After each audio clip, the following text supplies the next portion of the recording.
Welcome to Tekedia Daily. I'm Ndubuisi Ekekwe. Today I will be speaking on different ways the telecommunication sector in Nigeria can overcome the over-the-top driven crisis, revenue crisis in the industry.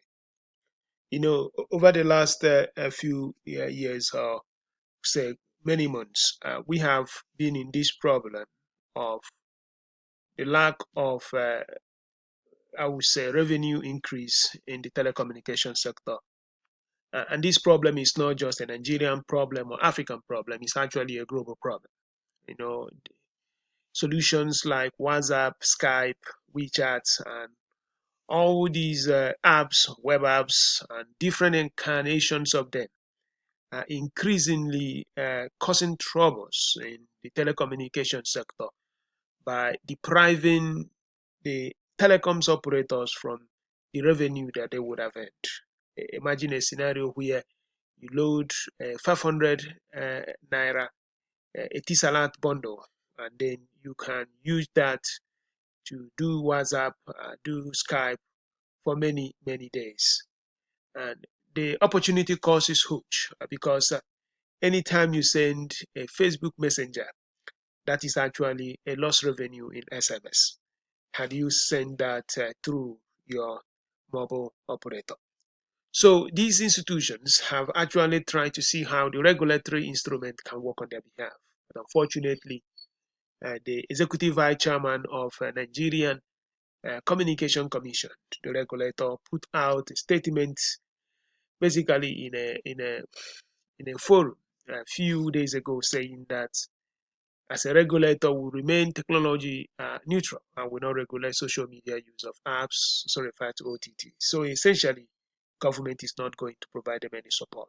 So they have to now innovate, or they will see themselves going through the same paths that GSM caused on CDMA, and they will see themselves being the victim this time around.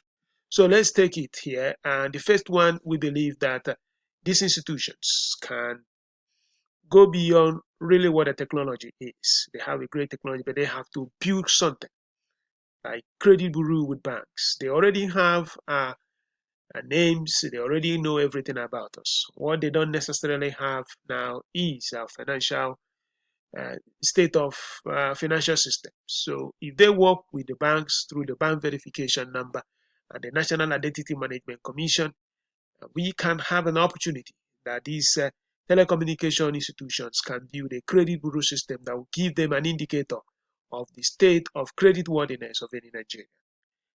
They have to co-opt. They have to come together even as they compete for them to make this thing work because it has to be industry-wide. It's not something any one specific telecom operator can do.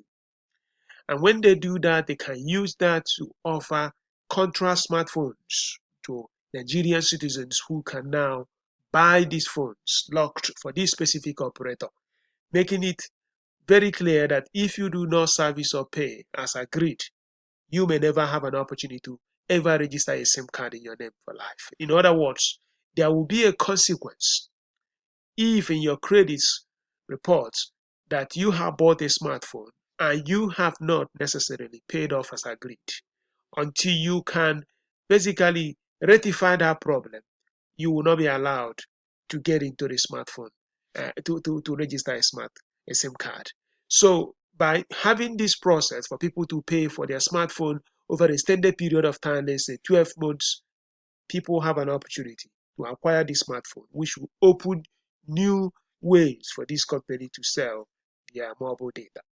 And also, once they do this, they can now introduce unlimited monthly data plan. When I see unlimited, of course, it has to be capped because nothing is unlimited in this world. So the key thing here is this: by having that process of giving people the smartphone through contract and also having that credit system, they can now offer monthly data plan. And once they do that monthly data plan, it's absolutely irrelevant whether the person is using it for Skype or whether using it for WhatsApp. All we know at the end of the month, you're going to pay. I agree with you. It is going to make these companies not necessarily high growth octane big telecommunication operator, They will be like utilities, a very reliable revenue producer, but it's not the one that will be growing in leaps and bounds. We understand that is how it's going to be in future because we still need these telecom operators to get to our WhatsApp.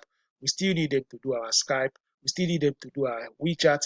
But the fact remains, we still prefer to save money. So all we need from them, largely, provide us infrastructure upon which we can enjoy this OTT.